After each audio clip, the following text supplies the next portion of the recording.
Assalamualaikum warahmatullahi wabarakatuh. Alhamdulillahirabbil alamin wa bihi nasta'inu ala umuri dunya waddin wassalatu wassalamu ala asrofil anbiya'i wa mursalin Sayyidina wa maulana Muhammadin wa ala alihi wa ashabihi ajma'in, amma ba'd. Bapak Ibu, ketemu kembali dengan saya Nurul Muzakiyah, pendamping BKH Kecamatan Sukolilo. Bapak Ibu, bagaimana kabarnya hari ini? Tetap sehat dan semangat ya Bapak Ibu. Pada pertemuan kali ini kita melanjutkan pembelajaran modul kesehatan dan gizi untuk sesi yang ketiga, yakni Bapak Ibu, kita akan berbicara tentang kesakitan pada anak dan kebersihan lingkungan. Kesakitan pada anak seperti diare, kecacingan, dan malaria dapat dicegah dengan mencuci tangan pakai sabun, buang air besar di jamban sehat, buang sampah pada tempatnya, dan penggunaan air bersih sehingga anak tumbuh tinggi, sehat, dan cerdas. Bapak Ibu, bagaimana Bu Novi? Oke, apakah pernah anaknya sakit? Iya Bu Nurul, pernah anak saya sakit. Sakit apa Bu? Diare. Oh, iya. Terus, iya Bu, anak saya juga pernah sakit. Iya, sakit apa Bu? Bu Ayu, sakit apa Bu? Oh iya, sakit cacingan Bu. Oh iya, terus apakah yang lainnya? Iya, oke Bu Ratna. Apa Bu, pernah anaknya sakit? Sakit apa? Sakit malaria. Baik, kita akan belajar ya Bapak Ibu mengenal diare dan pencegahannya.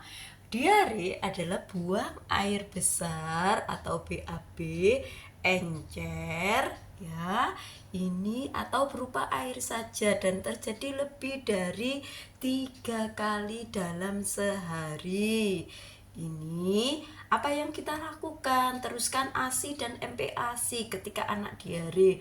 Berikan oralit atau cairan setiap anak BAB dan tablet zinc sesuai dengan dosis yang diberikan. Segera bawa ke fasilitas kesehatan jika diare makin parah. Cegah diare dengan memperhatikan gizi anak, menjaga kebersihan peralatan makan dan minuman yang sudah dimasak hingga mendidih, serta menjaga kebersihan diri dan lingkungan. Itu tadi kita belajar mengenai diare dan pencegahannya. Selanjutnya kita akan belajar Bapak Ibu mengenai kecacingan dan pencegahannya. Baik Bapak Ibu, ini tentang kecacingan dan pencegahannya.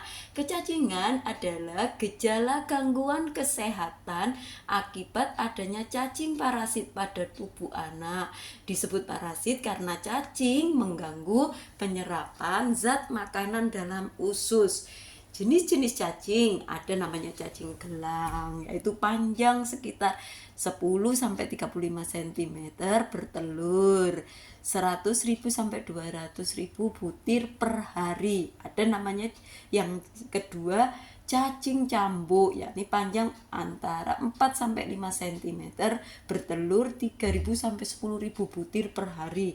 Ada namanya cacing tambang, yakni panjang 0,8 sampai 1 cm, bertelur 5.000 sampai 10.000 butir per hari. Pencegahannya adalah ketika anak Bapak Ibu mengalami kecacingan, cuci tangan pakai sabun dan air mengalir.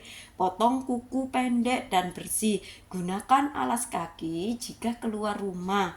BAB dan BAK buang air kecil menggunakan jamban sehat. Bersihkan bak penampung air dan tutup dan serta membuang sampah pada tempatnya. Itu tadi kita belajar tentang kecacingan dan pencegahannya. Selanjutnya kita akan belajar mengenai penyakit malaria dan penanggulangannya atau pencegahannya Bapak Ibu.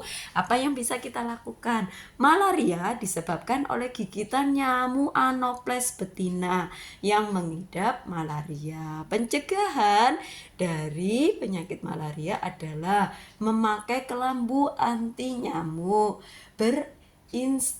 berinsektisida yang tidak berbahaya bagi kesehatan manusia. Apabila anak Bapak Ibu mengalami penyakit malaria, itu segera dibawa ke puskesmas.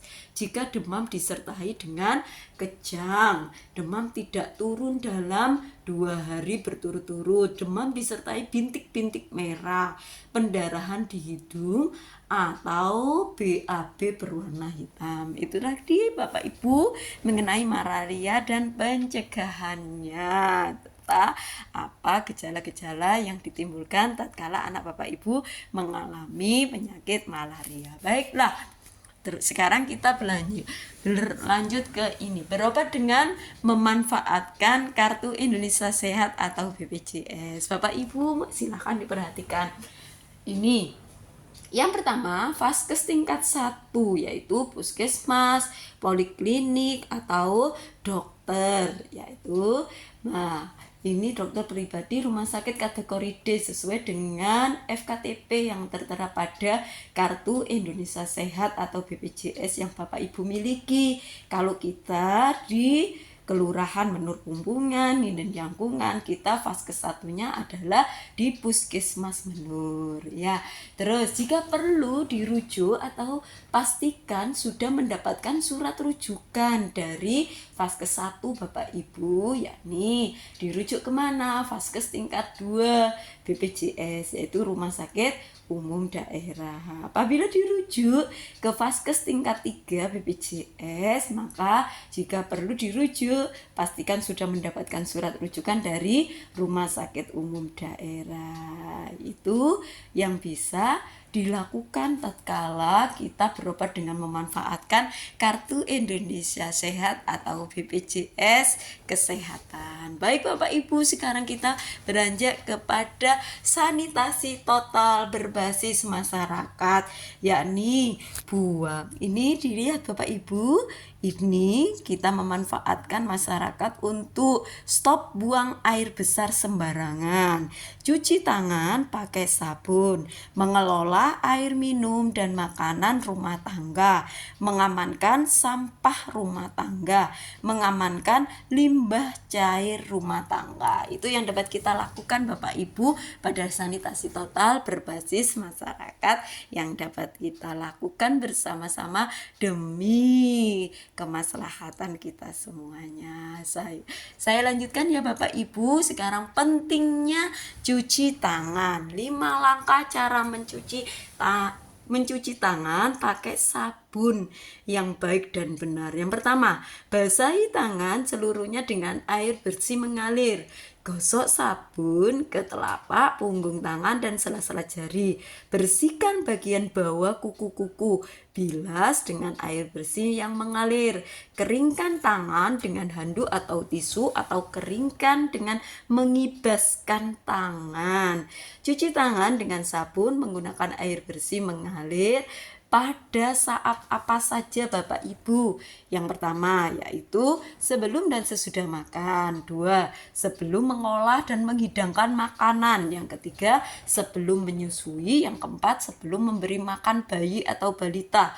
Yang kelima, sesudah buang air besar atau buang air kecil dan menceboki bayi atau anak. Yang keenam, sesudah memegang hewan atau unggas. Bapak Ibu, itu yang kita lakukan sebelum yang kita lakukan apa saja sebelum kita cuci tangan dengan sabun itu ya. Selanjutnya, kriteria jamban sehat. Apa saja yang dapat kita jadikan patokan untuk dinamakan jamban itu adalah termasuk jamban sehat, yakni tidak mencemari sumber air bersih, paling sedikit berjarak 10 meter dari sumur, tersedia air bersih, tersedia kloset yang bersih, tidak bau dan nyaman digunakan, tersedia tempat cuci tangan yang memadai dan tetap kering, memiliki ventilasi dan pencahayaan yang cukup. Itu tadi kriteria yang dapat kita jadi patokan yang dinamakan jamban sehat, Bapak Ibu. Baik, sekarang pesan untuk menjaga kesehatan. Apa saja pesan-pesan yang dapat kita berikan untuk menjaga kesehatan? Yang pertama, cuci tangan dengan menggunakan air bersih yang mengalir dan sabun. Menjaga kualitas sumber air yang akan digunakan untuk air minum. Buanglah sampah pada tempatnya. Terus biasakan buang air besar di jamban sehat. Buatlah jamban keluarga. Gunakan kartu Indonesia Sehat atau BPJS untuk mengakses layanan kesehatan. Dengan berperilaku PHBS, perilaku hidup bersih dan sehat, keluarga menjadi tidak mudah sakit, anak tumbuh dengan sehat dan cerdas. Baiklah Bapak Ibu, itu tadi yang bisa saya sampaikan untuk pembelajaran kali ini. Mudah-mudahan bermanfaat. Selalu berbuat baik. Marilah sebelum kita akhiri, kita tutup dengan doa sesudah belajar. Allahumma inni Terima kasih Bapak Ibu, tetap semangat, selalu sehat, dan jangan lupa sebentar lagi pencairan PKH untuk tahap 3. Semangat Bapak Ibu. Saya akhiri. Ihdinas siratal mustaqim wal muwaffiq ila aqwamit thoriq. Wassalamualaikum warahmatullahi wabarakatuh.